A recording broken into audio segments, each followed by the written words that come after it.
तीव्र गर्मी में एक चींटी लगन से अनाज इकट्ठा करती है। टिड्डा चींटी को देखता है। चींटी बहन, बस एक पल के लिए रुको। एक मीठी मीठी हवा चल रही है। आओ और बगीचे में खेलो। मैं कैसे खेल सकती हूँ? मुझे अनाज इकट्ठा करना है।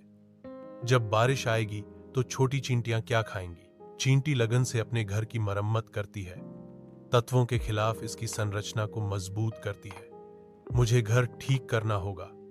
बारिश का पानी इसे तोड़ सकता है। बारिश होती है, दुनिया को भिगो देती है, क्योंकि टिड्डा चींटी के घर के पास आश्रय ढूंढता है। चींटी बहन, कृपया मुझे अपने घर में थोड़ी सी जगह दें।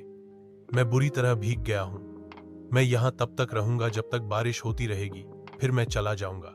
ढलता सूरज चींटी के घर पर एक गर्म चमक डालता है, जो संग्रहित भोजन की समृद्ध खुशबू से भरा होता है। चींटी कहती है, भाई टिड्डे, तुमने पूरे साल काम नहीं किया। यह आलसियों के लिए सजा है। बहन चींटी, इस बार मुझे माफ कर दो। मैं अब से कड़ी मेहनत करूंगा। टिड्डा गिड़गिड़ाता है। चींटी टिड्डे को चावल देती है, लेकिन आश्रय देने से इनकार करती है। ये लो, इसे खाओ, लेकिन मेरे घर में तुम्हारे लिए कोई जगह नहीं है। टिड्डा रोते हुए भाव के साथ चला जाता है।